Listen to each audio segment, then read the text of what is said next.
Coloque de pé e abra sua Bíblia. Jó capítulo de número 2, nós vamos ler o versículo 9 e o versículo de número 10. Quem achou, diga amém.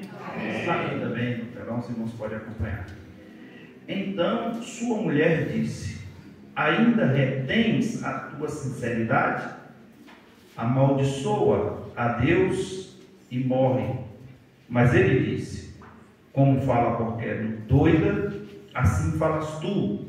Receberemos o bem de Deus e não receberíamos o mal? Em tudo isso Jó não pecou com seus lábios. Senhor Deus e Pai, nós estamos mais uma vez diante da Tua Palavra e pedimos ao Senhor nessa noite que abra a revelação da mesma aos nossos corações. Fala conosco, porque estamos aqui mais uma vez para aprender de Ti, da Tua Palavra. Senhor, repreende toda e qualquer retaliação do inimigo, toda distração, que os Teus filhos possam estar aptos para ouvir a Tua voz através da Tua Palavra, em o nome de Jesus. Amém. Podeis aceitar, meus irmãos? Estamos hoje na 4ª semana e estamos falando sobre as 7 crises na vida de Jó. Toda a atenção agora é pouco para você ouvir a palavra do Senhor. Já falamos a primeira semana, a primeira crise, que foi a perda dos bens. Na segunda semana falamos sobre a perda dos filhos. E a semana passada eu falei sobre a perda da sua saúde. Na continuidade da perda da saúde, agora vem a crise no casamento com a sua esposa. Nós percebemos que aqui nós vemos uma estrutura familiar abalada e por permissão de Deus. Desde a primeira semana que eu venho trazendo alguns relatos para os irmãos, porque é muito bom nesse estudo a gente ser bem didático, para quando a gente terminar esse estudo, você estar bem prático, sabendo bastante, pelo menos o básico, sobre esse patriarca chamado Jó. Eu disse para os irmãos que Jó faz parte dos patriarcas, e o livro de Jó foi o primeiro livro a ser escrito, mas ele não está na escrita como o primeiro livro da Bíblia, porque Jó é considerado como um livro poético, que ali está entre Jó, Salmos, Provérbios, Eclesiastes e Cantares, que são os livros poéticos da Bíblia. E o livro do Gênesis, como nós conhecemos, que é o primeiro livro da Bíblia, está colocado sobre ali o Pentateuco, que é o Gênesis, Êxodo, Levítico, Número e Deuteronômio. Aí depois vem os livros que nós falamos a semana passada, que é os livros históricos: Josué, Juízes, Ruth, 1º e 2º Samuel, 1º e 2º Reis, 1º e 2º Crônicas, Esdras, Neemias e Esther. Aí começa os poéticos, que são esses que eu acabei de falar. Depois finaliza com os livros proféticos, os profetas maiores e os profetas menores. Já expliquei isso para os irmãos também. Maior não é porque um era maior nem melhor do que o outro, mas o período de tempo em que eles profetizaram. Então, a gente percebe que esse livro de Jó, ele é colocado aqui entre os livros poéticos, e essa história é uma história bastante intrigante, porque alguns pesquisadores da Bíblia e alguns estudiosos, eles têm algumas visões diferentes. Muitas pessoas acham que o livro de Jó é uma parábola, como foi a parábola do filho pródigo, mas quando você vai ver na Bíblia, existem várias citações, e parábola não cita nome de pessoas. E aqui fala de muitas pessoas. Quando a gente chegar aqui na crise com os amigos, os irmãos vão ver que esses amigos de Jó também faziam parte, parentela da parte ali de Abraão, Isaac e de Jacó. Eu disse para os irmãos aqui, através de pesquisas e de alguns historiadores, que não chegam a uma conclusão, mas um parecer teológico, que Jó, ele era neto de Jacó, até porque a Bíblia diz que ele é filho de Issacar, e Issacar é filho de Jacó.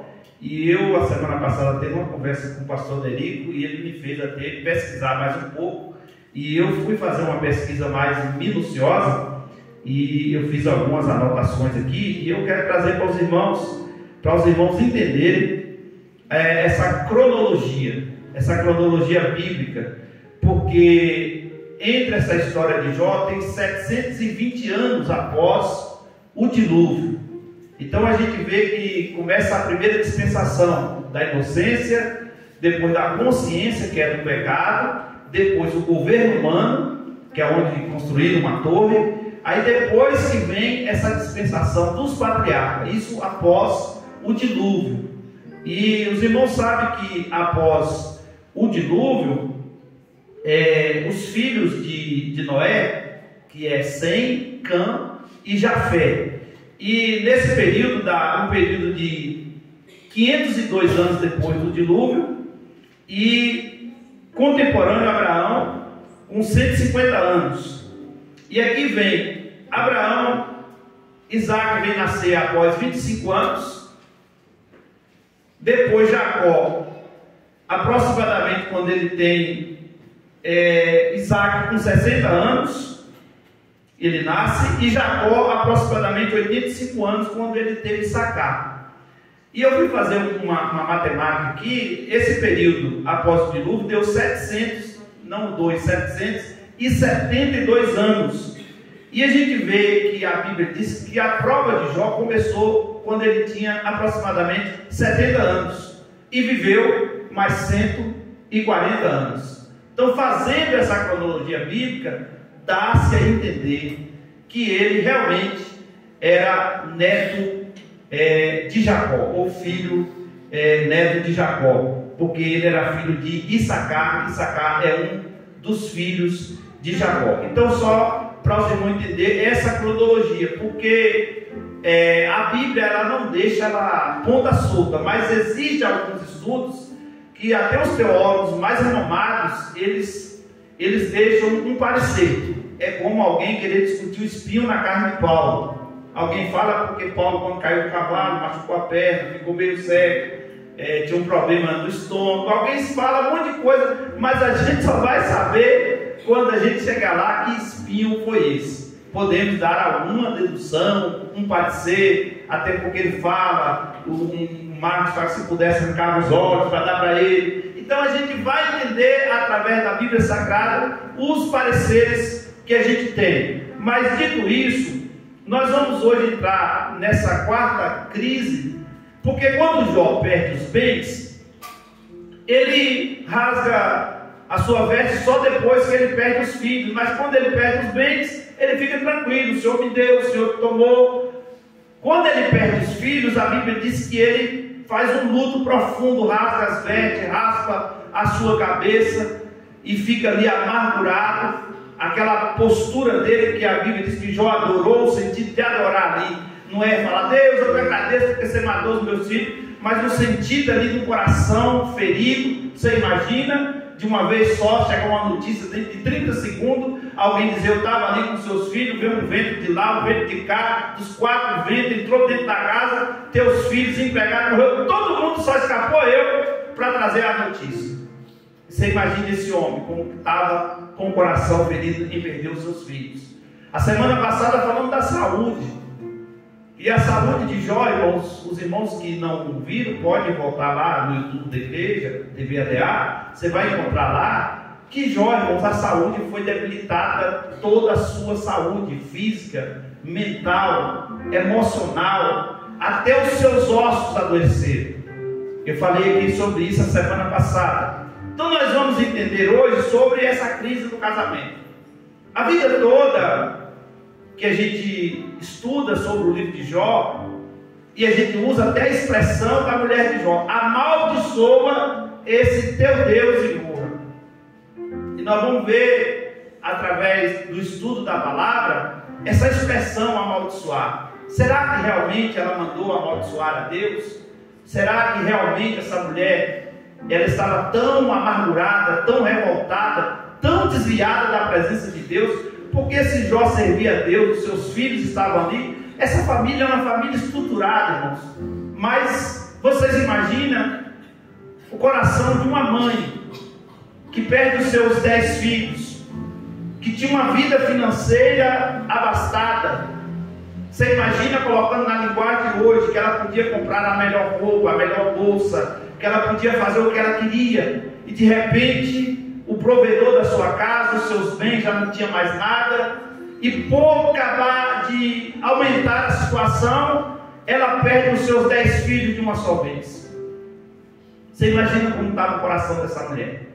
E além de perder os seus filhos, agora ela está perdendo o seu bem mais precioso, que era o seu esposo. Aqui nessa época, não era como a época de hoje, que troca de marido a cada 6 meses. Essa época a mulher realmente, ela tinha o seu esposo e honrava o seu esposo até a morte. Cumpria o que a Bíblia diz, até que a morte os separe. E a gente percebe, Deus abençoe, a gente percebe aqui o sofrimento dela.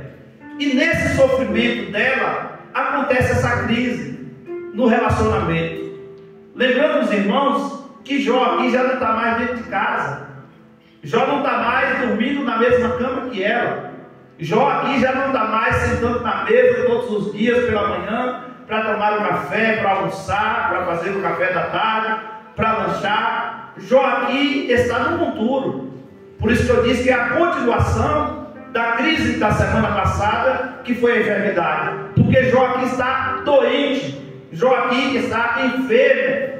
E além dele estar doente, estar enfermo, vem a sua mulher agora, toda desesperada, passando por problemas mais difíceis na vida, problemas emocionais. A gente percebe que ela estava com problemas espirituais, até com dúvida do Deus que Jó servia, se realmente era aquilo mesmo que Jó deveria servir. E quando nós chegarmos no termo aqui, quando ela diz amaldiçoa, a gente vai ver e entender o porquê que ela disse isso. Não é questão de amaldiçoar, porque ninguém pode amaldiçoar a Deus. Na cultura passada, o menor também não podia amaldiçoar o maior. Sempre era o maior que amaldiçoava. Lembra que Deus falou: quem te amaldiçoar será amaldiçoado, quem te abençoar será abençoado. A bênção está sobre o maior e não sobre o menor. Então ela sendo menor, até porque no termo na época que a mulher não era colocada no julgo igual como hoje, que a mulher era colocada como uma serva da casa, como uma mulher que cuidava dos filhos, e ela não tinha tantos direitos e deveres como a mulher tem hoje. Ela jamais tinha essa autonomia para falar a ele, para amaldiçoar a Deus. Mas os irmãos vão entender à luz da palavra. Então nós vemos aqui que essa crise que começa aqui no capítulo 2, o versículo 9 e o versículo 10, nós vemos um cenário aqui. E esse cenário, percebemos que está ela e Jó. Porque depois que vai chegar os amigos, e os amigos depois que chega ainda passa 7 dias calado, em silêncio, sem falar nada. Mas aqui a mulher chega, diferente dos amigos que chegam em silêncio, as mulheres, como era antes e é hoje também, já chegou falando. Tu não acha que tu está sofrendo demais? Tu não acha que esse sofrimento tem um quê, um porquê e um para quê? Procurando entender e lembrando os irmãos que aqui ainda Deus está em silêncio. Os irmãos vão perceber que nessas crises Deus permanece calado, porque Deus tinha falado para quem provocou a crise. Deus tinha falado que Jó era um homem íntegro, reto, temente a Deus e que desviava do mal. Depois o escritor também disse que Jó era íntegro, temente a Deus, reto e que desviava do mal. Então Deus deu testemunho e Deus falou para Satanás assim: pode tocar nos bens dele. O Satanás foi lá e tocou. Ah, mas os filhos, pode tocar nos filhos. Mas ele tem uma saúde de ferro, pode tocar na saúde. Mas a gente observa o texto, e eu fiz questão até de fazer um rascunho aqui, que o inimigo diz assim: tu cercaste eles, tu colocou uma cerca sobre ele. Vamos ler o texto, irmãos? Vamos ler, porque fica mais legal. Tu colocou uma cerca sobre ele, e é por isso que esse homem não faz nada de ruim, porque tu o cercaste. Olha aqui, quer ver? Então o Senhor disse, capítulo 2, versículo 2. Então o Senhor disse a Satanás: de onde vem de rodear a terra, de passear e por ela? E disse o Senhor: observar meu servo Jó, porque não há ninguém semelhante a ele, homem sincero e temente a Deus, desviando o mal, e ainda retém a sua sinceridade, havendo tu me incitado contra ele para consumir. Agora, olha o que o inimigo diz. Satanás respondeu: pele por pele, tudo quanto o homem tem dará pela sua vida. Estende a mão, tua mão, toca nos ossos da carne, e verá que não blasfema a ti a tua face. E o Senhor vai e permite, e ele sai, não poupa porém a sua vida. Aí a Bíblia diz assim: então saiu Satanás, feriu Jó com chaga maligna, e Jó tomou um pedaço de telha, raspou as feridas, assentou-se no meio da cinza. Aí aparece no cenário essa mulher. A mulher de Jó aparece, dizendo para Jó: ainda retens a sua sinceridade, amaldiçoa Deus e morre. E Satanás está achando assim: Deus cercou ele de bens, por isso que ele é temente, por isso que ele é reto, por isso que ele desvia do mal. Deus cercou ele numa casa abençoada de filhos. Deus deu uma saúde para ele. E quando a gente percebe Deus retendo aquilo que o inimigo falou que cercasse ele, Deus estava dizendo: eu vou dar permissão a você a furar o bloqueio da cerca. A cerca que fala de proteção. O que Satanás estava dizendo? Para quem é temente a Deus, para quem desvia do mal, tem uma proteção, tem uma cerca, tem algo que protege, que o inimigo não pode tocar em você. Lembra quando o povo vai sair do Egito, que Deus disse para Moisés: pega o sangue do cordeiro, coloca sobre os umbrais da porta, vou passar com o anjo da morte por cima das casas, a casa que tiver marcada pelo sangue, essa casa será guardada, protegida, não vai acontecer nada. E quando o anjo da morte passou, todos os primogênitos do Egito morreu, mas na casa que estava marcada pelo sangue, o inimigo não tocou. E é isso que o inimigo está dizendo: tu cercaste ele, tu blindaste ele, então ele não vai te negar mesmo. Pele por pele, tudo que o homem tem ele vai dar pela sua saúde. E mesmo assim Jó continuou reto, temente a Deus e o próprio Deus.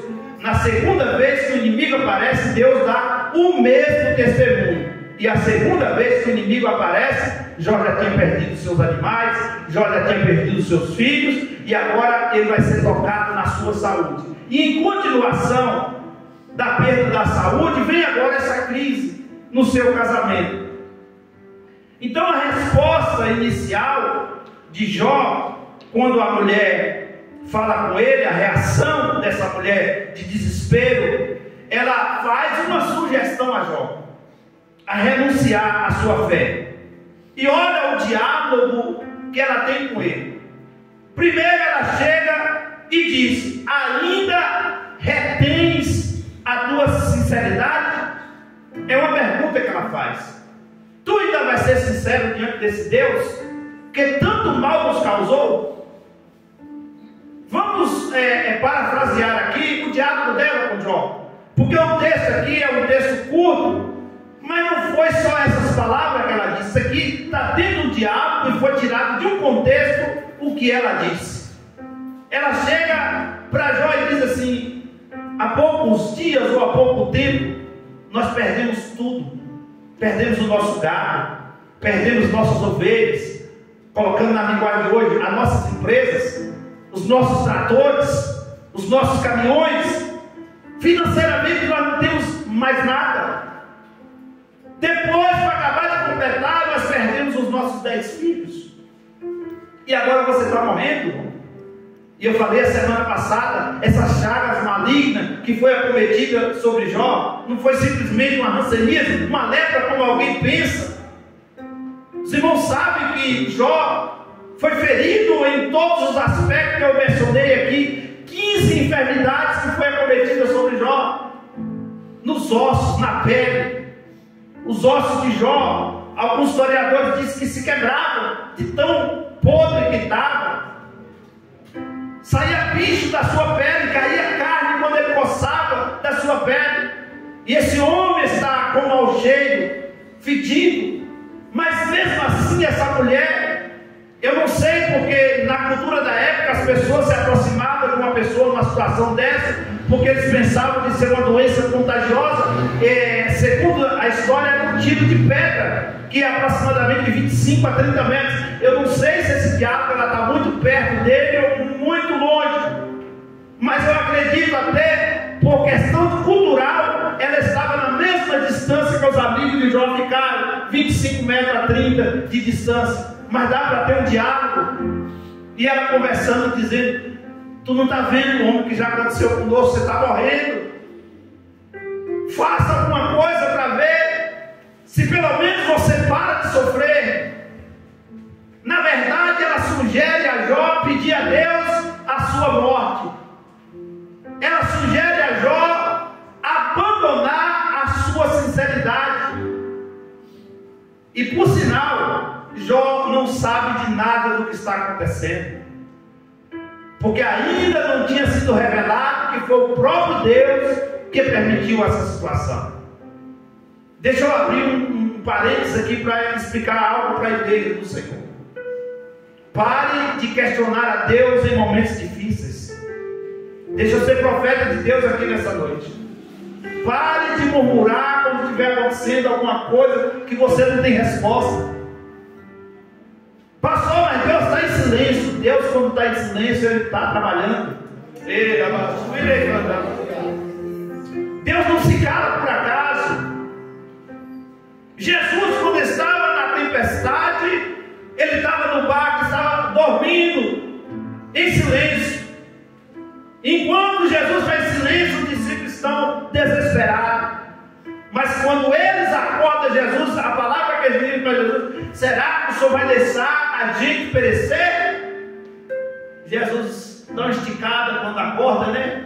Quem sabe consegue, abre a boca e diz assim: vem, mar, se acalme, se aquiete.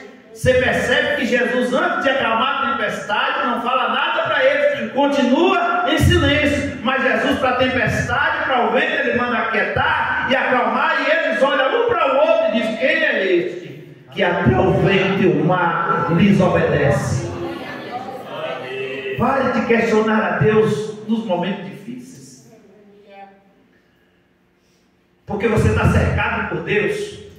O Salmo 91:7, a Bíblia diz: 1000 cairão do teu lado, 10.000 do outro lado, mas tu não serás atingido. Isso fala blindagem. É isso que Satanás está dizendo para Deus. Ele é cercado. O verso 10 diz assim: mal nenhum te sucederá, nem praga alguma chegará à tua tenda ou à tua casa. Satanás está dizendo: a casa dele é protegida, a casa dele é guardada. Era para você dar glória mesmo. A casa dele é protegida, a casa dele é guardada. É por isso que o inimigo não pode tocar. Mas se porventura o inimigo tocou na sua família, no seu casamento, nos seus filhos, nos seus bens, na sua saúde emocional, se você está firme em Deus, na hora ofertória eu li o Salmo 1 diz que bem-aventurado. O 3 diz assim: se você tem as suas raízes em correntes de água ou perto das águas, você vai dar fruto na estação própria. As folhas não vão murchar, e tudo quanto você fazer vai prosperar. Deixa eu ser profeta de Deus. Se você ainda acredita em profecia pela palavra, receba essa aqui: Deus vai fazer você prosperar. Só aguarda um tempo, só aguarda por mais um tempo que Deus está projetando. Deus está trabalhando. Ele está em silêncio, mas mesmo em silêncio Ele trabalha.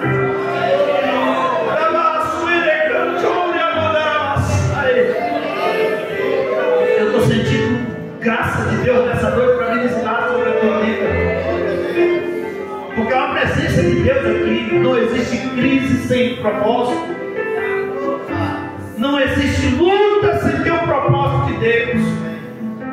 E a Bíblia diz, irmão, que Deus prova que Ele quer aprovar. Se você está no vale, pode ter certeza que logo ali tem um monte. Deus é o Deus dos vales. Que vale é um lugar onde você não tem muita segurança, é um lugar onde você está cercado. Mas Deus estava falando assim: olha, e eleva os meus olhos para os montes. E tu está dizendo que quem olha para o monte é quem está no vale. De onde virá o meu socorro? Aí o Espírito Santo está dizendo para você nessa noite: o teu socorro vem do Senhor, que fez o céu e a terra. Se você crê nessa palavra, levante assim a sua mão e glorifica ao Senhor.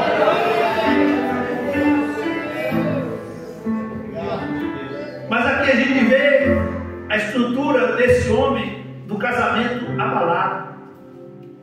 E existem alguns fatores que abalam um relacionamento.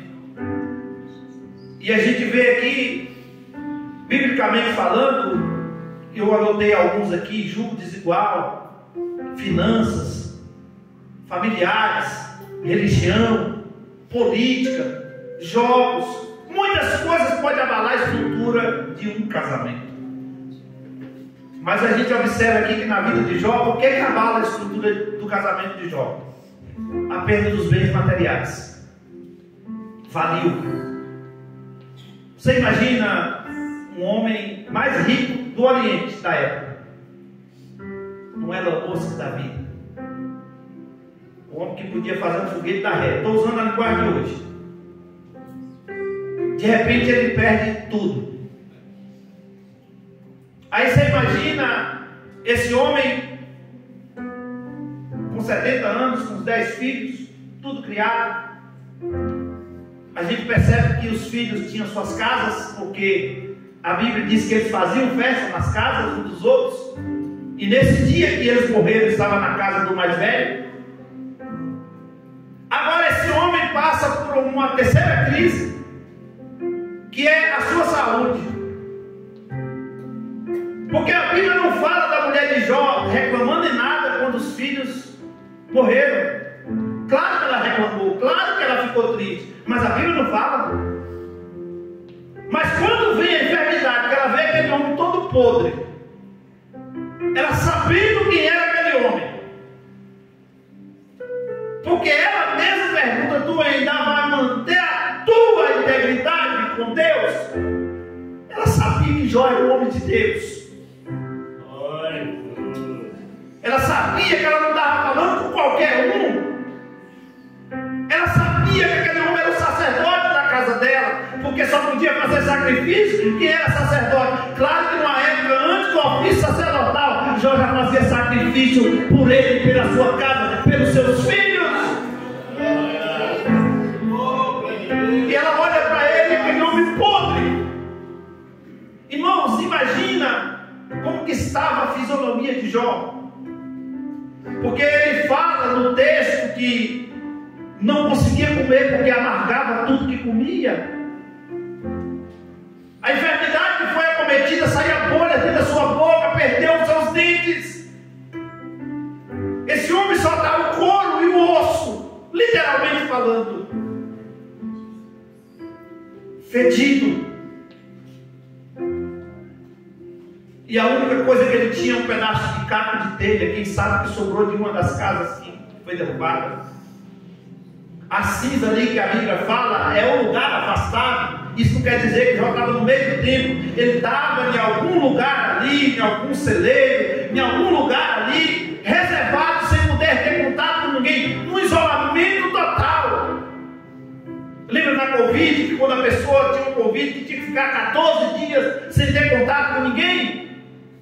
Agora você imagina uma época que ninguém descobriu o que era, e quando era cometido desse tipo de doença, falava: é contagioso, não encosta perto dele não, senão você pode pegar. E a mulher com a estrutura emocional abalada, irmãos. Eu não estou aqui para julgar ela, é só se colocar no lugar dela. Porque veio as crises financeiras, a crise de perder os filhos.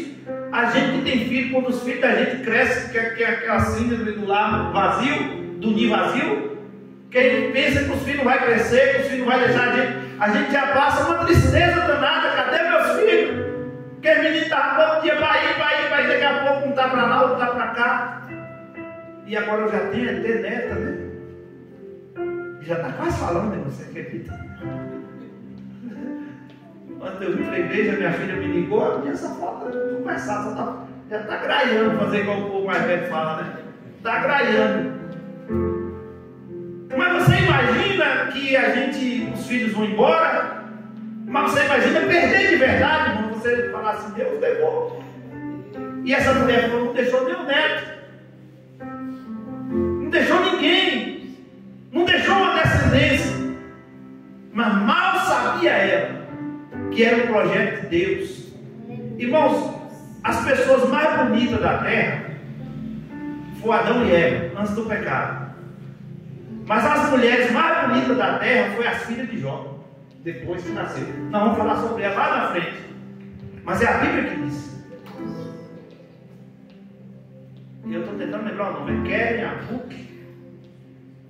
Não vou lembrar aqui agora de cabeça assim, não. Tem um branco que é o nome das 3 filhas dele. Mas hoje não é dia de falar dela, não. Nós vamos falar lá na frente, porque elas nem nasceram ainda nessa mensagem aqui, né? Elas aqui estão no projeto de Deus. E aqui a mulher, ela chega diante dessa crise no seu casamento. Porque para ela, irmão Miguel, para essa mulher aqui, ela estava dizendo assim, estou falando dentro da cultura da época, quando a mulher ficava viúva e tivesse um irmão, ela teria que casar com um irmão, porque era uma questão de cultura da época. E você imagina aqui que ela está pensando assim, se Jó tinha 70 anos, eu não sei aproximadamente quantos anos ela tinha, mas ela não era uma adolescente. Ela estava dizendo assim, eu já não tenho marido mais, eu já não tenho bens mais, o que eu vou fazer na vida? Até então os amigos não tinham aparecido, porque esses amigos de Jó veio de longe.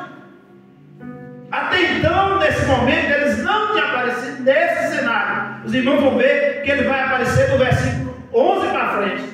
Mas eu disse para os irmãos que essa crise na vida de Jó durou de 7 a 10 anos. Porque os irmãos podem pensar que começou hoje e terminou a semana que vem. Não, foi um período longo.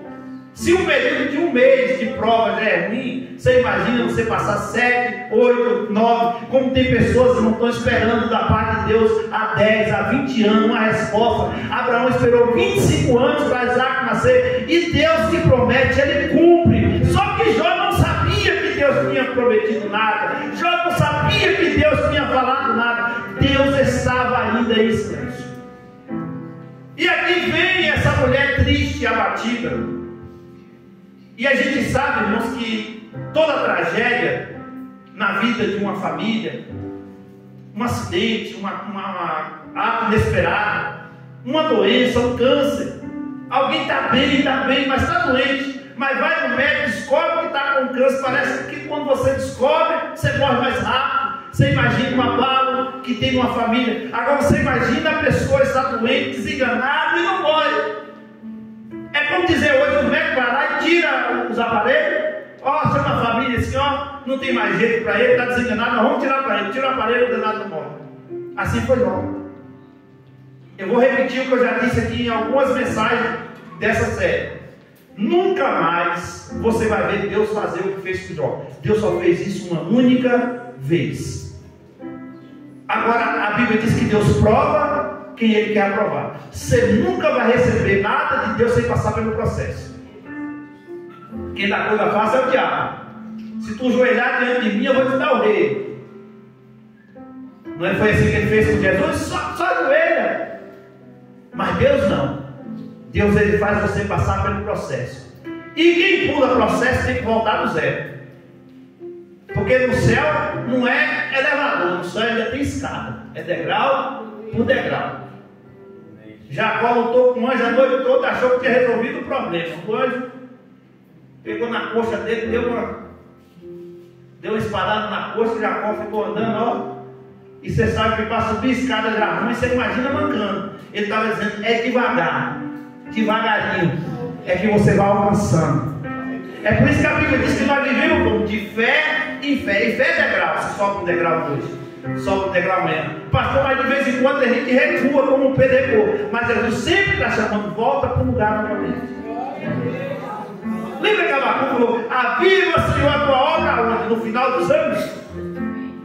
Ele falou onde? No meio. Por que ele falou no meio? Porque o meio é a mesma distância de você voltar e a mesma distância de você chegar. É você que escolhe ou voltar ou chegar. Jó aqui está no meio do processo. Porque você vai ver depois, quando a gente for falar dos amigos, que o diálogo com os amigos de Jó não se irrita tanto. Mas quando a mulher dele chega, ele diz: como fala qualquer louca, qualquer doida? Aí alguém fala: Jó estava chamando a mulher dele de maluca. Ele falou: como fala? Estava dizendo: o que você está falando não é de Deus. O que você está falando, os doidos aí fora falam. Quem não é temente fala. Não é que Jó estava chamando a mulher dele de louca, de doida. Ele diz: como fala qualquer louca? É uma expressão que ele estava usando. Eu receberia o bem do Senhor e não receberia o mal. Quando ele perde os filhos, ele diz: eu nu eu saí do ventre da minha mãe, da terra, e nu eu para lá eu voltarei. Bendito seja o nome do Senhor. E o diabo, irmãos, aqui achava que Deus, por ter tirado o muro de proteção de Jó, e aí Deus permite esse abalo na sua estrutura emocional, porque enquanto Jó está raspando as suas feridas, irmãos, ele está ali. Mas quando a mulher dele chega, e os irmãos sabem, irmãos, palavra de pessoas que não tem nada a ver com você não machuca. Você já prestou atenção? Fulano está falando para você: quem é fulano? Ah, quem é ele? Eu vou dar azadia para fulano, rapaz. Não é assim? Mas quando é alguém que você ama, quando é alguém que você confia, eu não vou perguntar aqui quem já foi traído, porque até Jesus foi, quem te dá dói, né?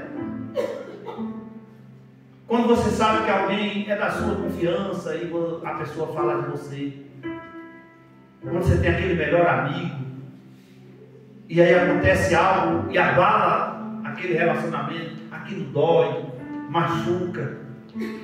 Agora você imagina de alguém que você ama, porque é um amor diferente de amizade, de companheirismo, mas um amor de um relacionamento. Ele tinha 10 filhos, irmão, tinha muito amor nesse casamento. Jó era um homem de Deus, tinha muito amor nessa casa. E de repente chega alguém que ele achava que poderia dar uma palavra amiga, porque com certeza a mulher dele ia lá levar comida, levar água de longe. Mas nesse dia ela conheceu virada, irmão, no 70. Eu não vou dizer por causa da idade, porque ela teve mais 10 filhos depois, então ela estava ainda viva. Mas ela chega naqueles dias, meus irmãos, que parece que não passa, parece que é só 4, 5, mas parece que não passa. E ela chega naquele dia virada nos 70. Que até o cachorro tem que correr e esconder debaixo da cama. Aí ela chega: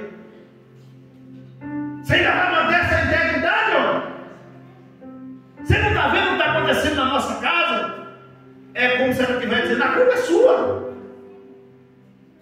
Irmãos, isso abalou o emocional de Jó. Mas abalou o emocional, mas não tirou a sua essência. Deixa eu liberar uma palavra de Deus, porque palavra machuca, irmãos. Palavras ferem o nosso coração, mas nós não podemos deixar nada e nem ninguém tirar aquilo que Deus colocou na nossa vida. Se Deus falou que vai fazer algo na sua vida e você conta para alguém: vai cá, rapaz, larga de ser besta, para com isso, aqui na hora que fere, mas levanta a tua cabeça, continue marchando, porque se Deus falou, Deus vai cumprir. Jó sabia do Deus que ele servia. Você sabe o Deus que você serve, mas aquilo abala o seu emocional.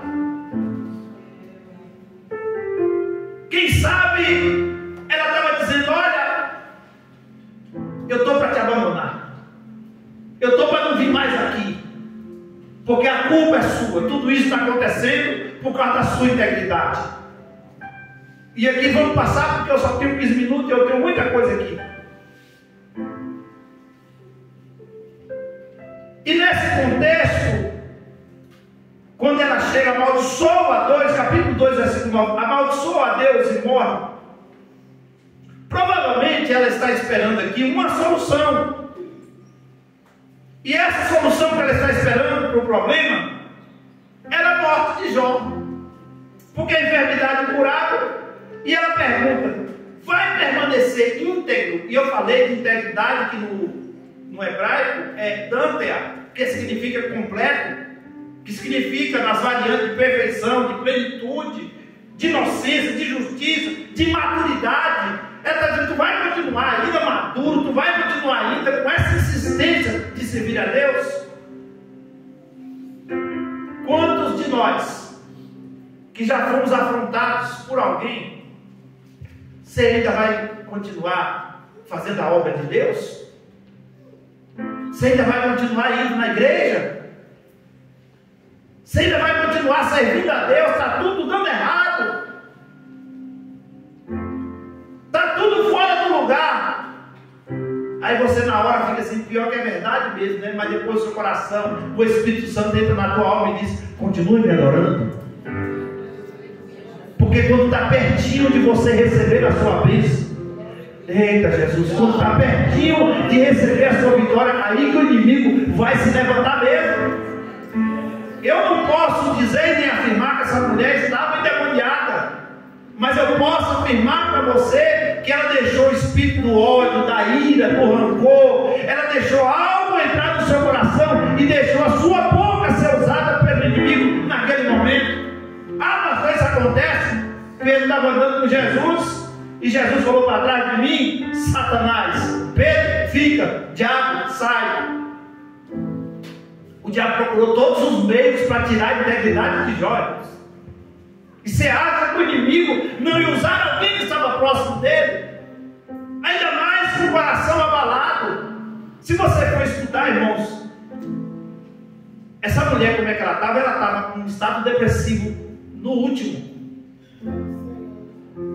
A crise de ansiedade dela estava ao extremo. Você imagina se essa mulher dormia bem? Ela comia bem? Você imagina como estava essa mulher? Então ela estava vulnerável a falar besteira. Por isso que ele disse: como fala qualquer doido, alguém que não é temente, isso pode acontecer com qualquer um de nós. Ou eu estou pregando para alguém aqui que nunca murmurou?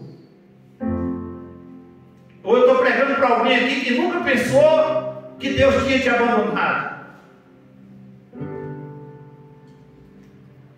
Ou eu estou pregando para alguém que nunca pensou que seria o fim? Agora não tem jeito. Se a gente que está na frente da obra, a gente que tem mais uma responsabilidade a mais, uma carga a mais sobre os ombros, de vez em quando bate aquela tristeza, de vez em quando bate aquela vontade de desistir, de vez em quando bate a vontade de parar, de vez em quando você pergunta onde está Deus, de vez em quando você fica imaginando o que está acontecendo, mas ao mesmo tempo Deus que nos chamou, Ele vem com a palavra dele no nosso coração e diz: eu sou contigo.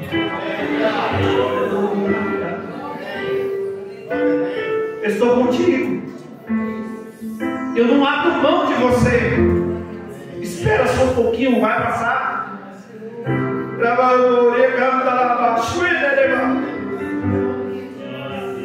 A palavra doida aqui, eu fui estudar sobre a etimologia no hebraico e não representa aqui o que ele estava dizendo uma doença mental, mas sim emocional, algo no seu emocional, uma falta de entendimento, uma visão distorcida dos fatos, porque fatos são assim, irmãos. Alguém está vendo aquilo ali como prova, o outro está vendo aquilo ali como um pecado. Deve ter feito alguma coisa errada. Lembra quando Jesus encontrou o cego e o discípulo falou: Senhor, quem foi que pecou? Foi ele ou foi os pais que ele está desse jeito aí? Porque na visão deles, alguém que tinha enfermidade é porque tinha pecado. Ele falou: nenhum dos dois. Isso aconteceu para que o nome do Senhor fosse glorificado. Mas eu falei que a semana passada, do capítulo de número 5 de João, que quando Jesus encontra aquele paralítico dentro do templo, ele diz assim: vai e não peques mais, para não te suceder, causa pior, outra coisa pior. Eu falei semana passada sobre enfermidade, que algumas enfermidades são demoníacas. A mulher encurvada, 18 anos, Jesus falou, essa é filha de Abraão, e Satanás, há 18 anos, colocou uma enfermidade sobre ela, e eu vim aqui para libertar ela. Então não é esse o problema, não é essa a atitude. Ele está falando que ela é doida, mas ela está dizendo para ela, a sua visão está distorcida sobre os fatos. No primeiro livro de Samuel, no capítulo 2, capítulo 25, versículo 2 a 38, fala sobre a mulher, o esposo de Abigail, que foi um homem estúpido todo, que perdeu a sua vida por causa da sua estupidez. A esposa de Jó estava aqui totalmente sensata. As suas palavras refletiam exatamente na acusação que Satanás fez. Ele tem tudo, e se tu tirar tudo, ele abandona. E ela está dizendo assim, faz alguma coisa logo, entrega, se entrega.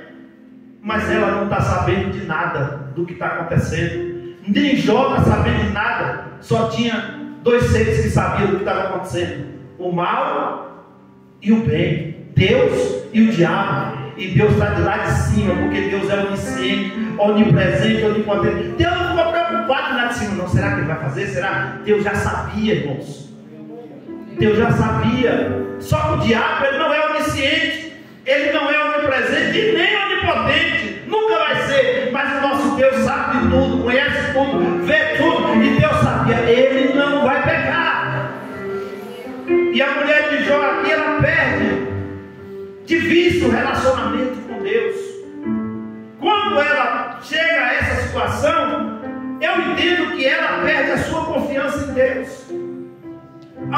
Eu já vi alguém dizer que ela estava desviada. Ela não estava desviada, irmãos.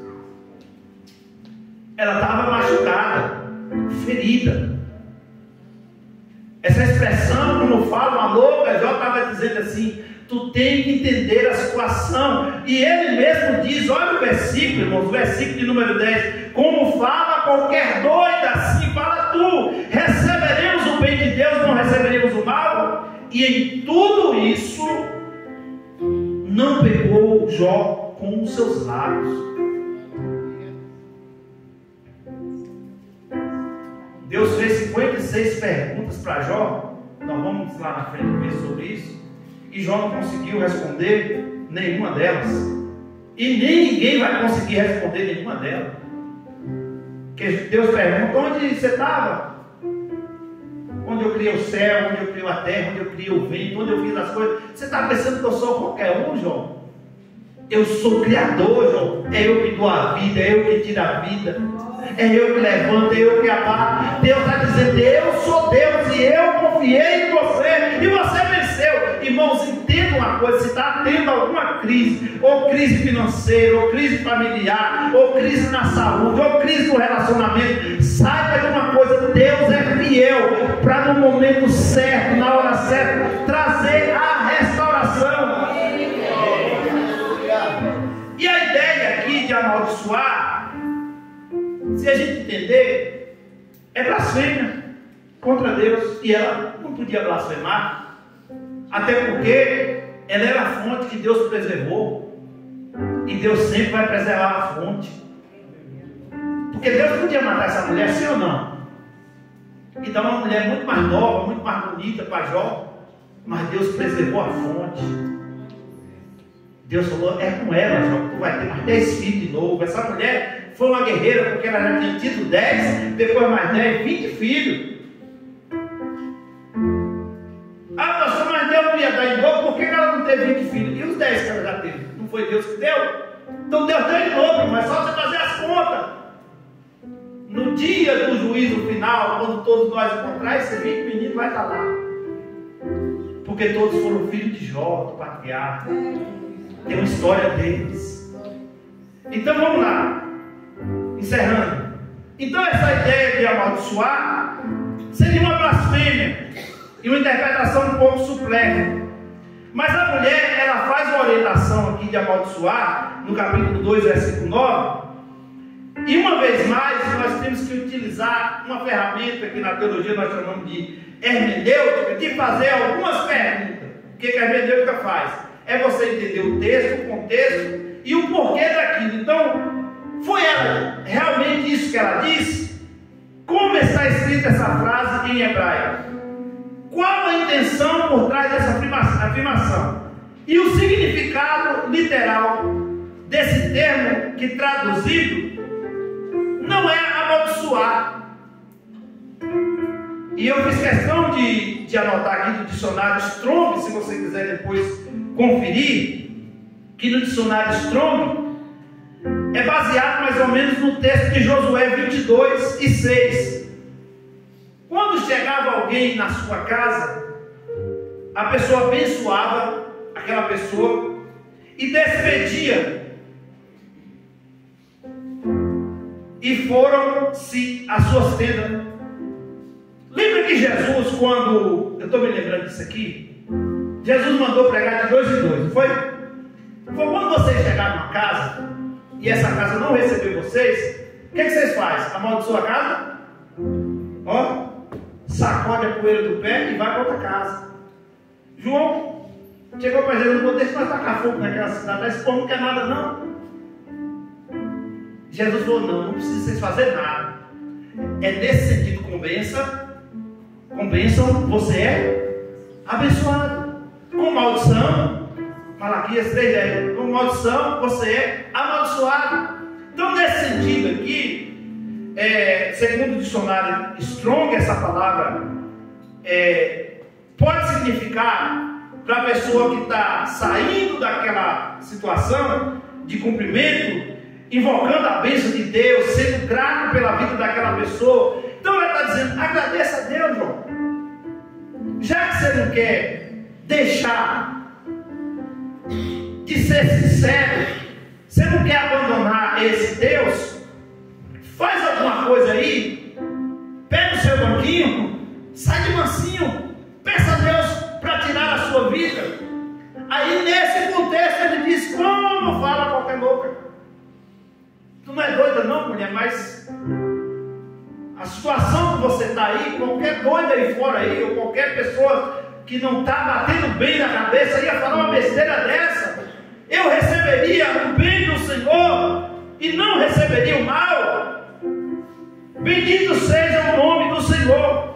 Então a expressão no hebraico, que é barek, que significa abençoa e não amaldiçoa, e por várias traduções esses termos foram trocados, e o sentido real desse contexto é: se despede de Deus e morra. Lembra quando Elias deitou debaixo de um zimbro e pedindo Deus a morte?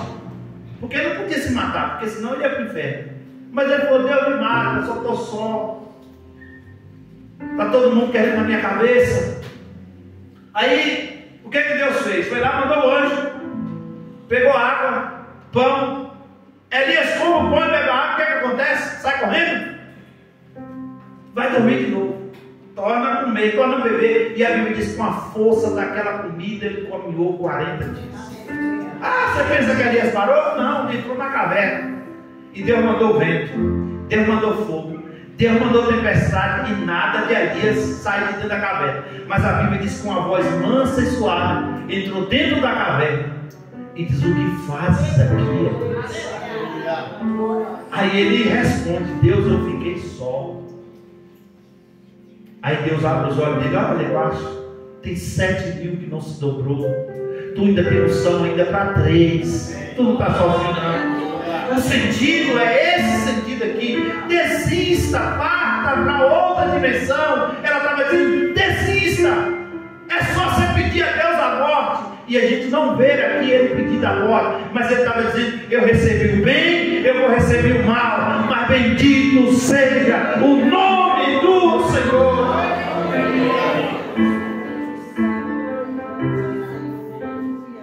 E aqui nós não finalizamos aqui, mas a gente vai continuar nas próximas semanas. Mas lá na frente você vai entender que ela entendeu o propósito de Deus, porque Deus preservou a fonte que era ela. Então eu quero orar nessa noite. Independente da crise que você está enfrentando, fique de pé. Porque toda crise tem resposta de Deus. Talvez a resposta pode não ser hoje. Essa mulher, quando chega diante de Jó, ela estava dizendo assim: Jó, para mim basta. Eu não tenho uma razão para viver com você. A vida não faz sentido. Nós perdemos os nossos filhos, perdemos os nossos bens, os nossos empregados. Agora só tem você e você está todo fedendo, podre. Deus não foi justo conosco. Pede a Deus a bênção, Jó. Pede a Deus para dar um basta nessa situação, Jó. Pede a Deus para colocar um ponto final. Talvez seja essa a sua oração da mulher de Jó. Ela não tinha nada de louca, ela não tinha nada de doida, irmãos. Ela estava em crise. E quando estamos em crise, nós falamos besteira. Quando estamos num momento de crise, nós falamos o que não deveríamos falar. E se algo que essa semana você falou, ou você expressou, você teve esse sentimento, o Espírito da profecia da palavra me trouxe até aqui nessa noite para dizer para você: continue, não pare. Deus vai salvar a sua história, Deus vai salvar o seu casamento, Deus vai salvar os seus filhos, Deus vai entrar com providência na tua causa. Acredite, é só por um pouquinho de tempo. O que há de vir virá e não tardará, diz o Senhor para a sua vida nessa noite. Deus é o Deus que restaura. Deus restaura a saúde, minha irmã. Deus restaura a saúde, meu irmão. Deus restaura a vida financeira. Deus restaura casamento. Ele vai além da medicina. Talvez você está imaginando Deus até quando? E Deus está dizendo: só espera, só aguarda, porque tem um projeto lindo para a sua vida, para a sua casa, para a sua família. Esse vento, diz o Senhor, agora é profecia pela palavra, vai passar. Estenda as mãos para cá, porque o Espírito da profecia está sobre esse lugar.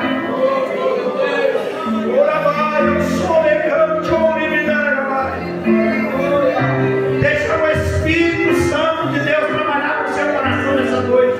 Você ainda está em dúvida? Você ainda está duvidando? Tira esse espírito da dúvida e creia que Deus está agindo em teu favor. Eu estou ouvindo a palavra do céu chamada restituição. Eu estou ouvindo o Espírito soprar sobre o meu espírito nessa noite. Eu vou restituir.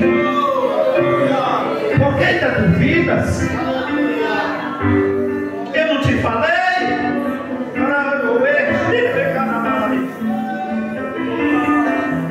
O tempo não passa para quem eu chamei.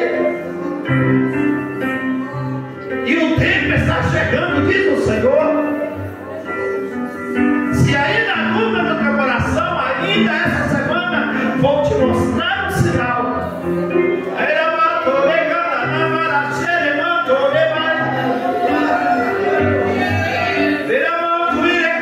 Eu estou sentindo a presença dele. Pode adorar o Senhor, porque enquanto você está adorando aqui, Deus está trazendo a restituição da tua casa. Deus vai salvar o teu casamento. Deus vai salvar a tua família. Deus vai salvar os teus filhos. Tu não vai perder para o diabo, não. Deus vai restituir, diz o Senhor. Há um prumo de Deus sobre esse lugar. Há uma régua de Deus sobre esse lugar. Há um alinhamento de Deus. Deus vai começar a colocar as coisas no seu devido lugar. Creia do jeito dele, da maneira dele, mas ele vai trazer, ele vai colocar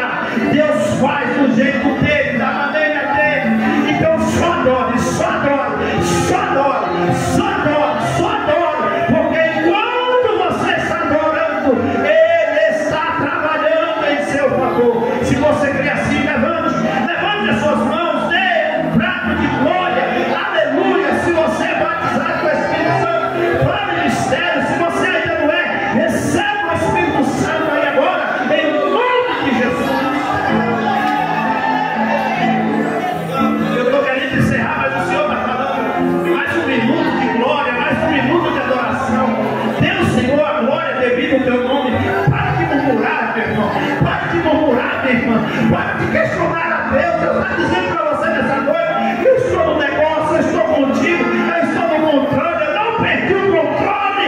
Deus sabe de todas as coisas.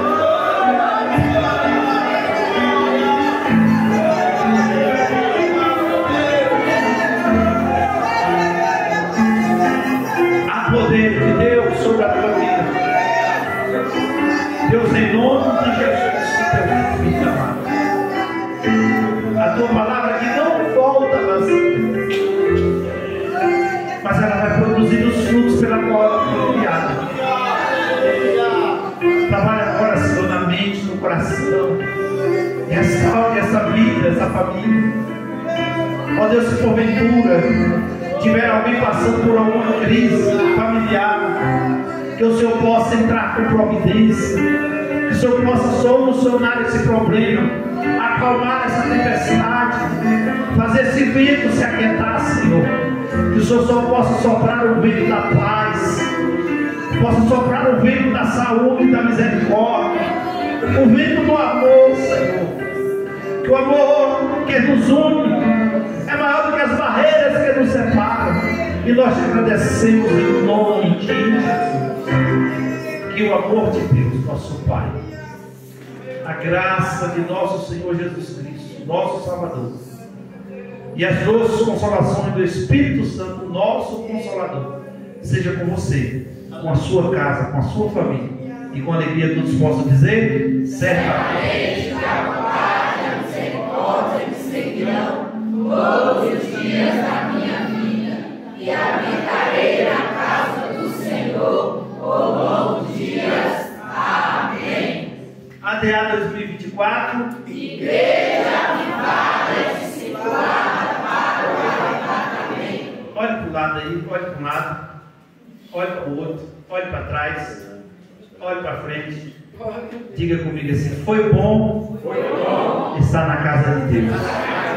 Quinta-feira estaremos de volta. Deus abençoe a sua vida, a sua casa.